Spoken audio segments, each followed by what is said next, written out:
10-Minute Jazz Lesson Podcast, Episode 27.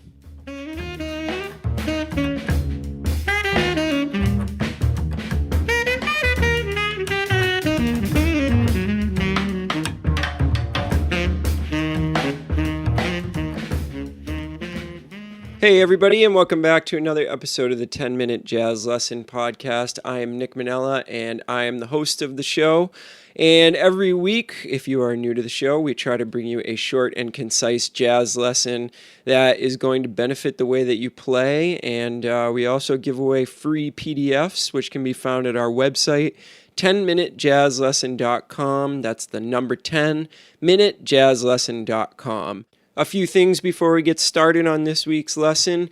Make sure that you go to our site and check out the store page. There we have a lot of great stuff. We have 29 foundational exercises for the modern improviser. We also have our transcription packs, and brand new to the store, you can go and conveniently get all of the PDFs from our back episodes in one place. So go and check that out. I know a lot of you have been going through the old episodes and trying to get every single PDF, and I know it's kind of a pain in the butt, but that's the only way I can do it with my email service. If you go to the store now, you can buy the one package of all, I think it's 20 episodes worth of PDFs. So go and check that out if you're new to the show and you want to get all the PDFs in one place, and it helps support the podcast. So definitely go and check out the store. And I want to make a request this week for some donations. I know people out there are listening to the show. If you could find the PayPal button on our website, it's located all over the place, very, very easy to find, and donate even $1 a month really helps the show. I'm pretty sure most of you out there have $1 to give a month. And when you go to the donate button, it will give you the option of making it a recurring monthly donation. So please go and do that. We do require a little bit of capital to kind of stay in business on this show. All of you that have donated so far, thank you so much for keeping the podcast going. So we just wanted to mention that, and hopefully you can go and spare a little bit of money each month. All right, so let's jump into the lesson today. Today we're going to bring you a way to kind of spice up your blues playing. The blues is one of the most quintessential forms that every single jazz musician has to know. You know, the blues, rhythm changes, certain things are sort of universally accepted, and you have to know them to be a jazz musician. The blues is kind of number one. It's usually where we all start, maybe the first thing that we ever improvise over, and we can make it as simple and as complicated as we want it to, and that's kind of the beauty of the blues. So what we're going to do today is we're going to take a simple blues and we're going to add chord changes to it to give it a little bit more direction, give it a more interesting sound. And I remember when I was a young musician and I used to listen to all the people that I would listen to play over the blues, I could never figure out why they sounded so darn good over the blues and I sounded so bad. And in my later years, when I came to realize and sort of caught up with myself, is that they were playing a bunch of changes over the blues that I never was, that I didn't know that you could insert into the blues. So today we're going to go step by step and kind of add more changes. If you're somebody that's playing the most simple form of the blues, maybe by adding a couple of different chord changes, a couple of new chord progressions within the blues will really help you to start sounding a little bit more like you want to over the blues. Now, if you want to play over simple blues, that's totally fine. But we are not going in that direction today. And next week, we're going to really dive deep into adding more interesting things to the blues. So we're going to start with the most simple form of the blues. And this form only has actually 3 chords in it. It has our 1 chord, our 4 chord, and our 5 chord. And this will be the first progression that you have on your exercise sheet for this week. This is it. This is kind of the down-home blues, the least complicated thing where we all start. And you'll notice that in bar 9, the turnaround goes 5, 4, 1. So that's a little bit different than some of the stuff that we've looked at in the past on the blues. But I wanted to demonstrate the most simple form before we jump into anything more complicated. So I'm going to play 1 or 2 choruses over this and show you what it kind of sounds like without all the extra changes in there.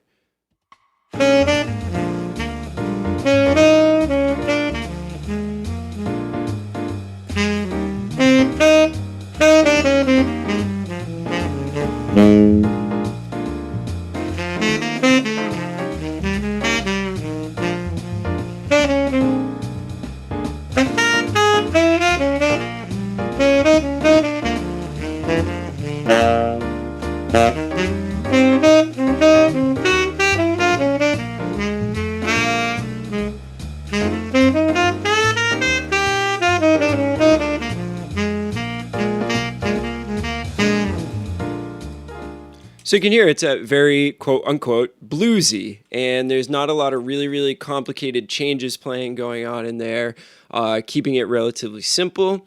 So in example number 2, we're simply going to replace the 5-4 turnaround with a 2-5-1 turnaround.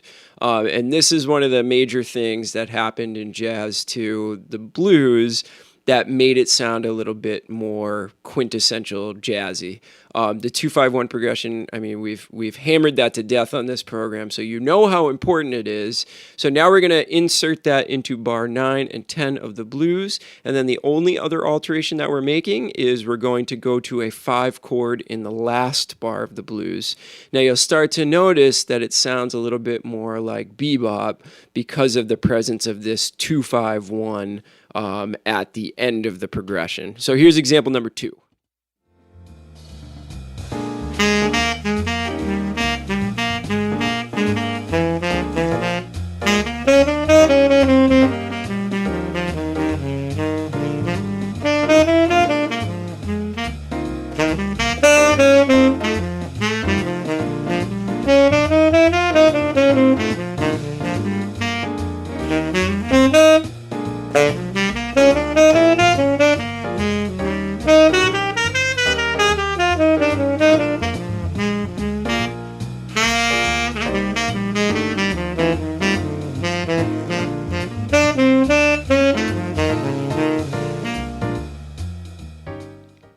Okay, so on to progression number 3. We're only adding 1 chord to this one. Actually, we're going to add 2 chords to this one. And this is a really, really important chord. And you'll notice as we go, everything is additive. So we're taking the last progression that we had and we're actually adding to it. So in this one, in bar number 6, we're going to add our sharp 4 diminished chord. So in concert pitch, you have an E flat 7 chord in bar 5, and then in bar 6, you're going to have an E diminished 7 chord. And this is a really, really important chord to start getting that bebop sound. So that's the one that we're adding, and then the only other thing that we're going to do is instead of just playing a 5 chord in the last bar, we're actually going to do a short 1 measure 2-5 back to the top, and then resolve on the 1 chord at the top. So really, really listen to bar number 6 on this one, because that's really what I'm trying to point out to you in example number 3.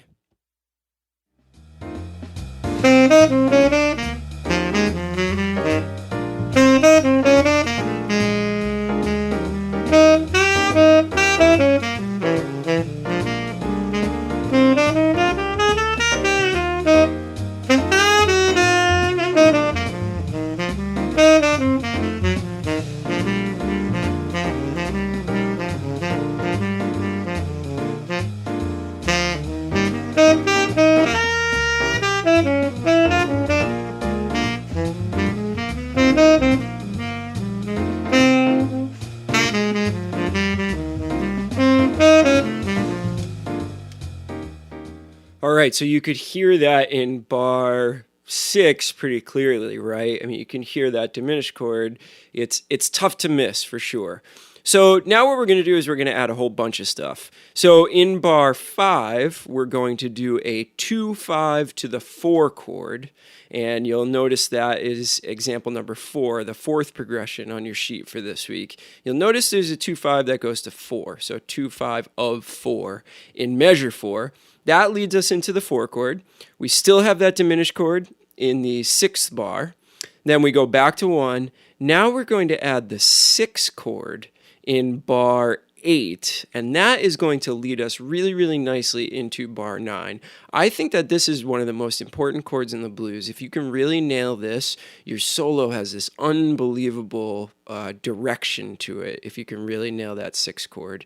And then we have our regular 2-5-1, but then in the last 2 bars, we're going to do a quick turnaround. So we're going to do 1, 6, 2-5, and then we end up back at the top of the progression on the 1 chord.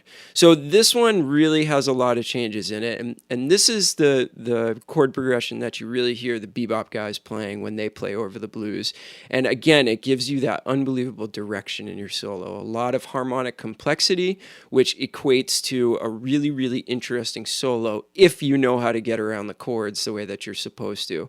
So really listen carefully to this one and notice how much more more direction it has than maybe the first one. I'm not saying it's better or worse, but I'm saying that it just has a lot more stuff going on in it. So this is the final example and the final chord progression for this week. This is exercise number 4.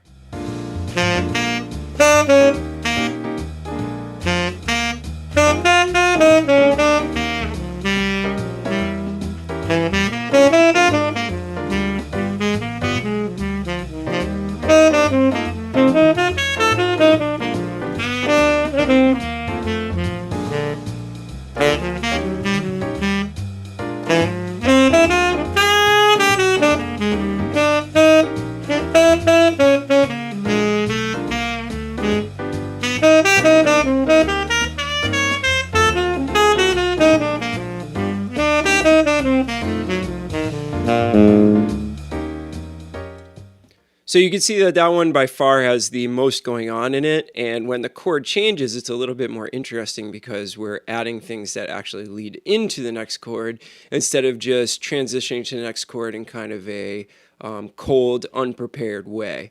So how do you work on this? The way that you work on it is you start with the most simple progression, make sure that you're doing just fine on that, and then go right through the different progressions that I have provided for you, but make sure that you're sounding really, really good on it and you're catching what I've added before you try to add more. So this process could take, a couple months. It could take a couple of years.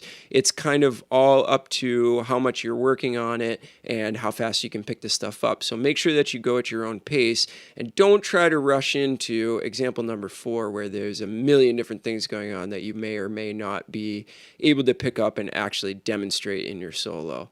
Okay, I've gone way over time this week, so I'm going to make the ending short and sweet. Next week, tune back in because we're going to take this a step further, and we're going to actually start taking it outside of the key and doing some substitutions and adding that cool upper structure sort of modern sound to what we have already been doing. So thank you so much for listening. Hop on iTunes, leave us a review.